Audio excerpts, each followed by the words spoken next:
think we're starting. Welcome to Gord's Poetry Show. Number, I think, 28, maybe 29, maybe 20. No, it's 28, I think. I should have checked it, but I didn't. Anyway, great American prose poems is what we're going to do today. Great American prose poems. And just as a beginning, the oral history of Robert Altman, the great American prose poem filmmaker. The oral biography by Mitchell Zuckoff. And, you know, everybody's quoted in here. For example, the actor Peter Gallagher says, he would say, "Every morning I wake up and I am at the bottom of a very deep hole, and I scratch and claw all day long, and by the end of the day, if I'm lucky, I get my eyes above the edge and I get a glimpse around before I end up at the bottom of the hole again." So as gruff and as sort of outsized as Bob can be, there is a tremendous compassion that informs what he does. Small introduction. Great American Prose Poems from Poe to the Present, edited by David Lehman. Rather impressive little cover. Young lady teaching a parrot to talk, no doubt. From 2003, but you know what? Everybody's in it. I mean, shit, even Eliot's in it. Of course, he was American, wasn't he? Even though he lived in Britain most of his life, he was born in St. Louis. Great stuff here about the history of prose poetry. I could probably read the introduction, but it'd take too long. Gertrude Stein, 22 objects, or some of 22 objects from the volume Tender Buttons. Good old Gertrude. A carafe, that is a blind glass. A kind and glass and a cousin, a spectacle and nothing strange, a single hurt color and an arrangement in a system to pointing. All this and not ordinary, not unordered, and not resembling. The difference is spreading. Dirt and not copper. Dirt and not copper makes a color darker. It makes the shape so heavy and makes no melody harder. It makes mercy and relaxation and even a strength to spread a table fuller. There are more places not empty. They see cover. Nothing elegant. A charm, a single charm, is doubtful. If the red is rose and there is a gate surrounding it, if inside is let in and their places change them, then certain something is upright. It is Ernest. The method of a cloak. A single climb to a line, a straight exchange to a cane, a desperate adventure and courage and a clock. All this which is a system, which has feeling, which has resignation and success, all makes an attractive black silver. A red stamp.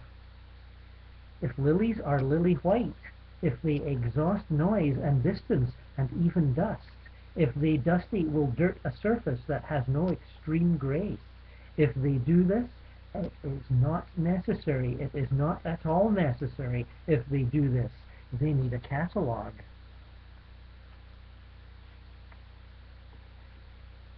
A frightful release. A bag which was left and not only taken but turned away was not found. The place was shown to be very like the last time. A piece was not exchanged, not a bit of it. A piece was left over. The rest was mismanaged. A white hunter. A white hunter is nearly crazy. A leave. In the middle of a tiny spot and nearly bare, there is a nice thing to say that wrist is leading. Wrist is leading. A dog. A little monkey goes like a donkey. That means to say that more size last goes. Leave with it. A little monkey goes like a donkey. Peeled pencil. Choke. Rub her coat. It was black, black toque. Black ink, best wheel, bale brown. Excellent, not a Hull House, not a pea soup, no bill, no care, no precise, no past pearl, pearl goats.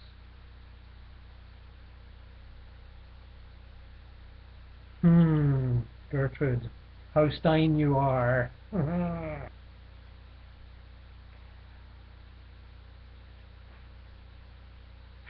HD, Hilda Doolittle.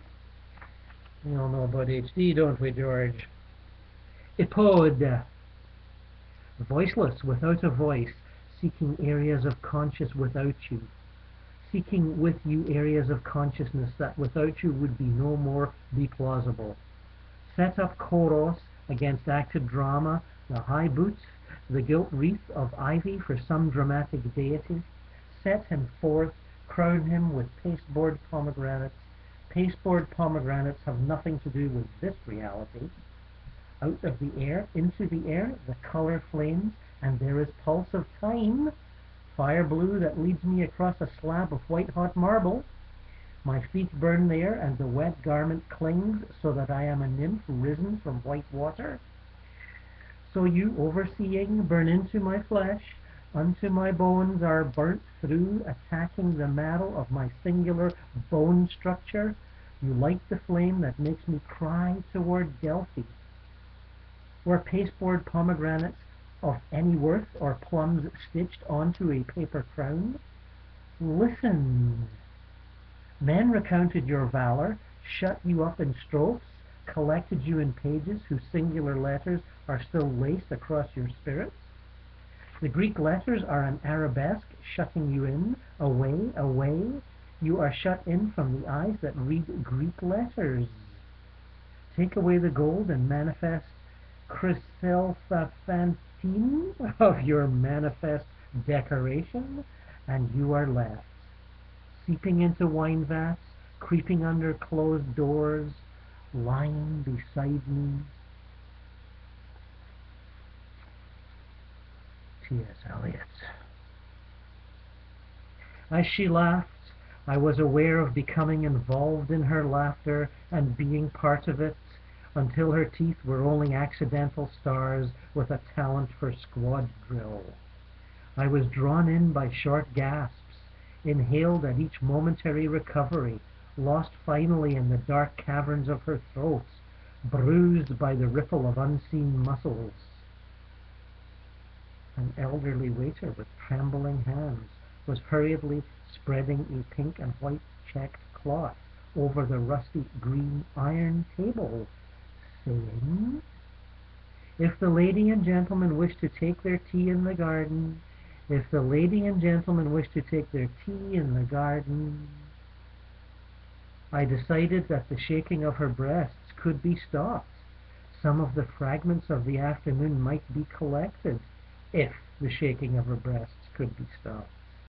And I concentrated my attention with careful subtlety to this end. Oh, what a brave man he was. Thornton Wilder. You didn't know he wrote prose poems, did you? Well, neither did I. One is called Sentences. But first of all, Happy New Year. Best wishes for 2014, wherever you hang your hats.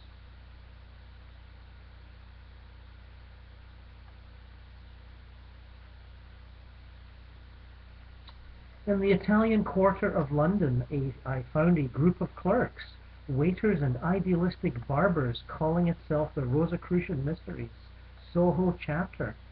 that met to read papers on the fabrication of gold and its metaphysical implications, to elect from its number a certain arch-adept and magistri hieraticorum to correspond with the last of the Magi, or Zinda Mazda on Mount Sinai, and to retell wide-eyed their stories of how some workman near Rome, breaking by chance into the tomb of Cicero's daughter Tulliola, discovered a never-burning lamp suspended in mid-air, its wick feeding on perpetual principle, of how Cleopatra's son Caesarion was preserved in a translucent liquid, oil of gold, and could be still seen in an underground shrine at Vienna, and of how Virgil never died, but was alive still on the island of Patmos, eating the leaves of a peculiar tree.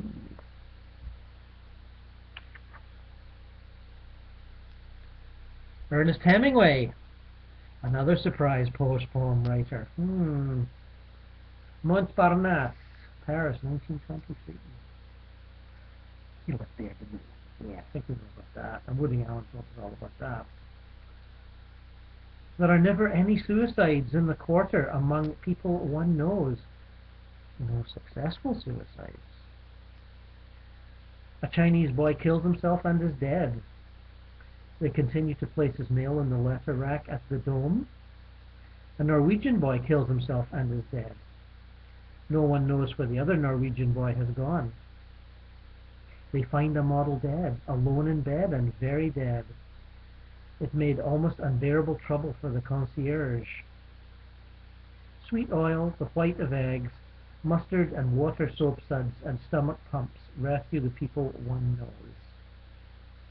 Every afternoon the people one knows can be found at the cafe.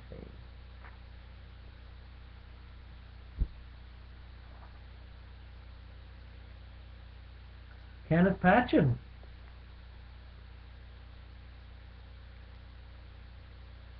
(1954).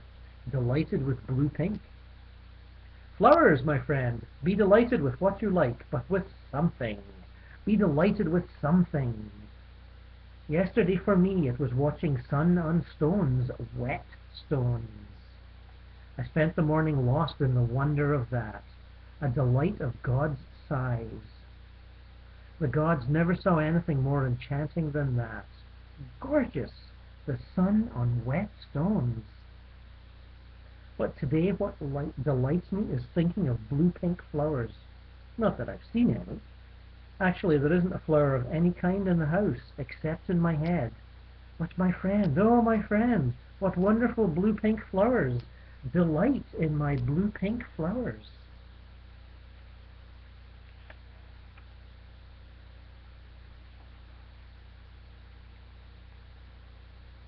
Oh yes.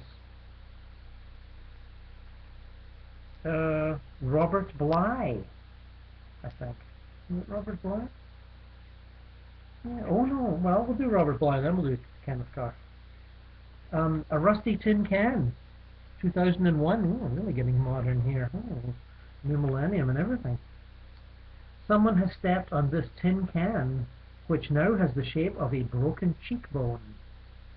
It has developed a Franciscan color out in the desert, perhaps some monk who planted apple trees in the absent pastures near the graveyard of his friends. This can's texture is rough and reminds one of Rommel's neck. When the fingers touch it, they inquire if it is light or heavy.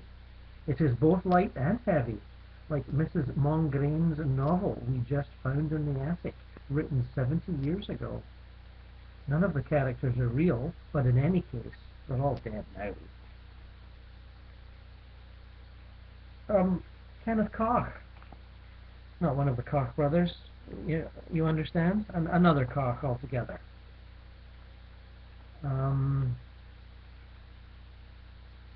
The Allegory of Spring, 1993. The blossoming cherry trees were quarreling. She thought this when she was 50 yards away, and when she was closer, right in amongst them, she imagined she heard them. One tree said to another, "I am prettier than you." And the other said, "It is impossible for you to see yourself, but I see you, and I tell you you're wrong." The first tree disputed the illogic of this remark, and so on. She went on walking, and when she came out of the cherry grove, she had been through a lot.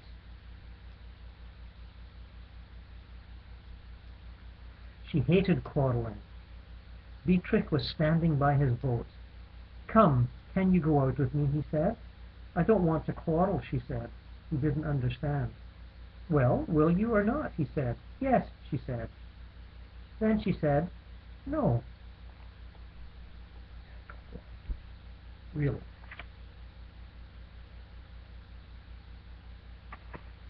And let us not forget dear Frank OHara, who also wrote some prose poems.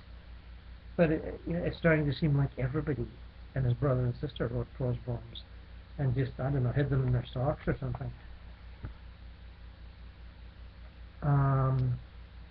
1977, this has a date on it. The previous one has 1954, and maybe it's posthumously published. Have you looked that one? Schoenberg. That last night. In a fever of style, having slaughtered the false florimels of harmonious thoughts and their turgid convincements, he marshalled lightning and the beautiful stench of signed clouds. Some sneered, "Him a silly quixote," but he laid waste Central Europe and painted with the salt of Genghis the wounds of World War I. Not enough women rubbed their breasts against trees while waiting for big nightingales, so he pushed these ladies, intelligent refugees from Weimar, into a Pyrenees sea, and everywhere the frontiers of a sensibility whose left foot was not only then fearfully emerging, trembled like the rim of the sun under his hot clothes.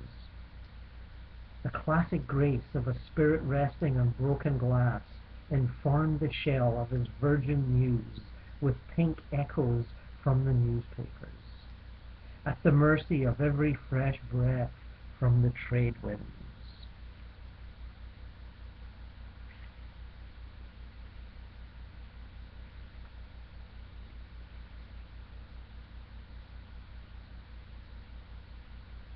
W.S.Merwin, The Lonely Child, 1977. The lonely child arranges all his toys in front of him. "Come, play with me," he says to everyone who comes near. "Come and see all the toys I have." But they go away. So he smashes the first of his toys. Then other children come to watch and help, and to fight over who can break his toys. If a lonely child has no choice, he makes them.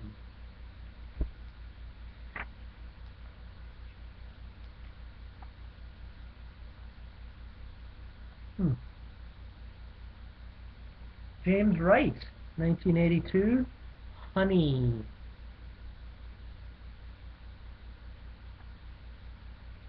Getting a little dry.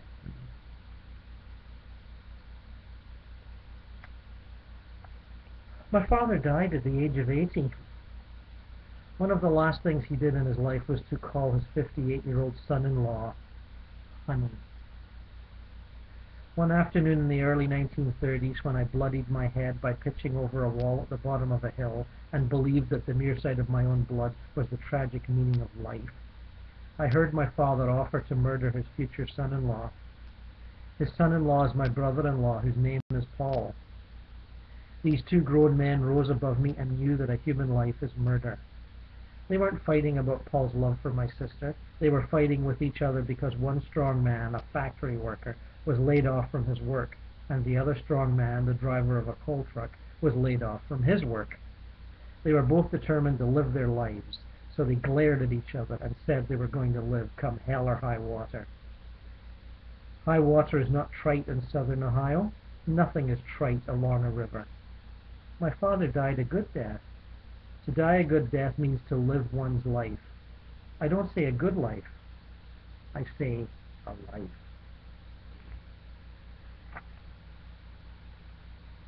Mark Strand, 1964, In the Privacy of the Home. You want to get a good look at yourself. You stand before a mirror, you take off your jacket, unbutton your shirt, open your belt, unzip your fly. The outer clothing falls from you. You take off your shoes and socks, baring your feet. You remove your underwear. At a loss, you examine the mirror. There you are. You are not there.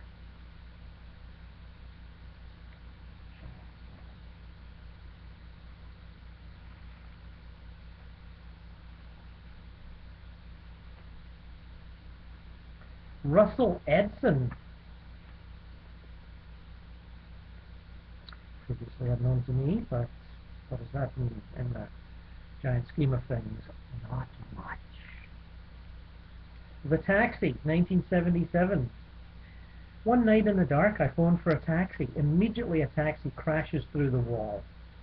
Never mind that my room is on the third floor, or that the yellow driver is really a cluster of canaries arranged in the shape of a driver who flutters apart, streaming from the windows of the taxi in yellow fountains. Realizing that I am in the midst of something splendid, I reach for the phone and cancel the taxi. All the canaries flow back into the taxi and assemble themselves into a cluster shaped like a man. The taxi backs through the wall, and the wall repairs. But I cannot stop what is happening.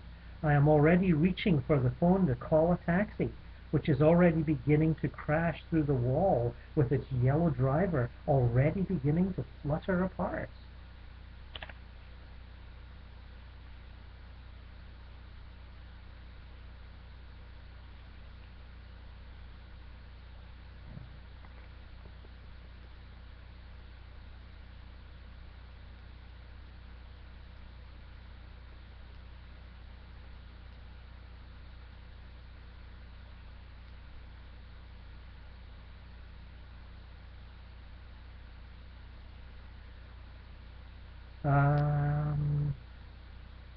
Charles Simic, Contributor's Notes, 1997.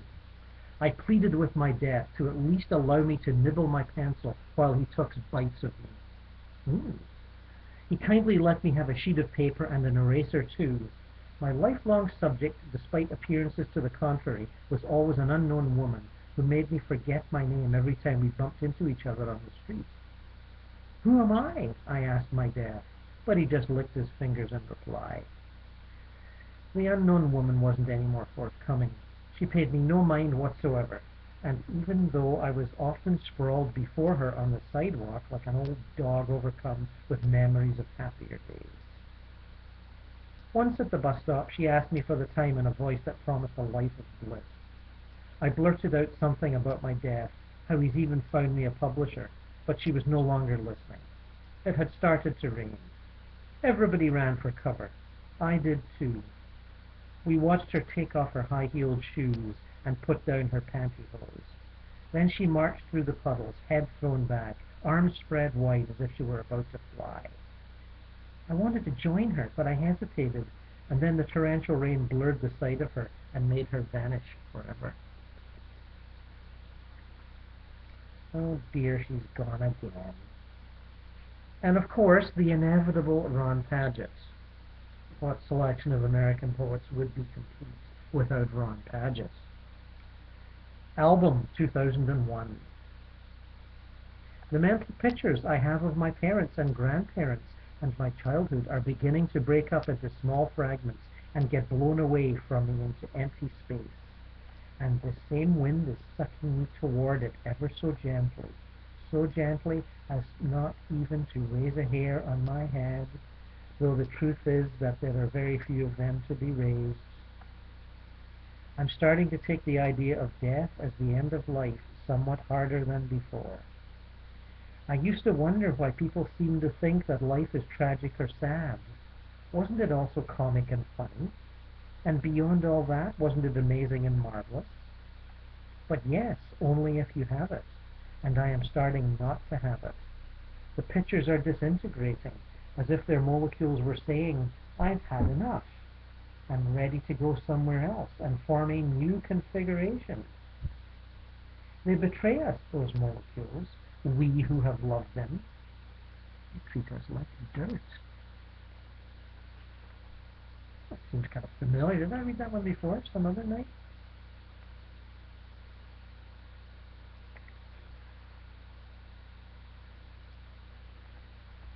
James Tate, the list of famous hats. Something little. Well, James Tate's always funny. Napoleon's hat is an obvious choice, I guess, to list as a famous hat, but that's not the hat I have in mind. That was his hat for show.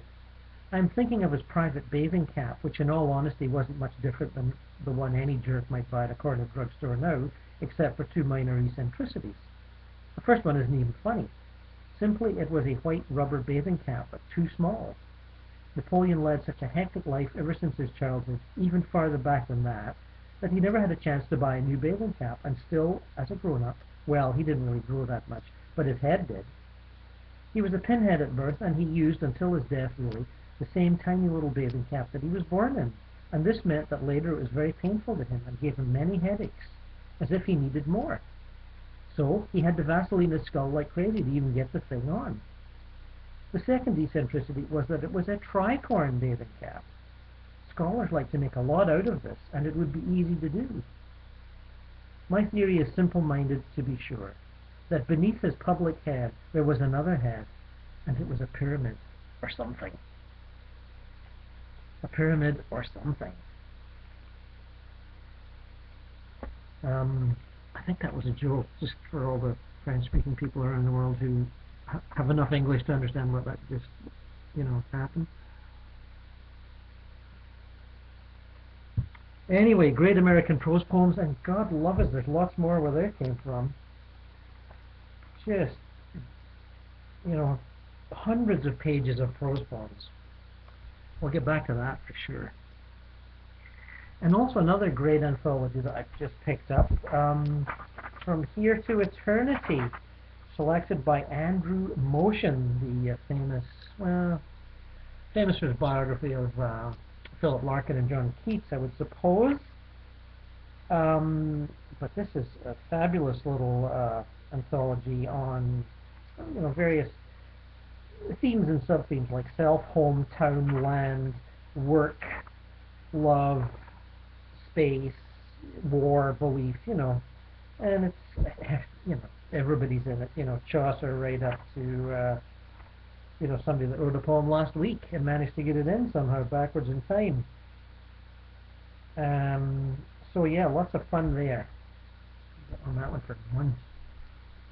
So it's 2014, and I really like what Pope Francis said yesterday, I think, or the day before, about realizing that underneath all our differences of color and culture and fashion and lifestyle, we're really all the same. We're all God's children and all that kind of stuff. I really like that. I'm not quoting it. I know I'm sloppy, but he's a good guy, and I think he's saying the right stuff. And unfortunately, there's an awful lot of folk around the world that are not saying the right stuff, and they're not only not saying the right stuff, they're not doing the right stuff. But I can't really hit them over the head with baseball bats, because that makes me as bad as them, right? You just have to hope and pray that they'll come to their senses and live for the brotherhood of man like the rest of us. So there we go. A cheery New Year's message from Gord. God bless you all. Next time.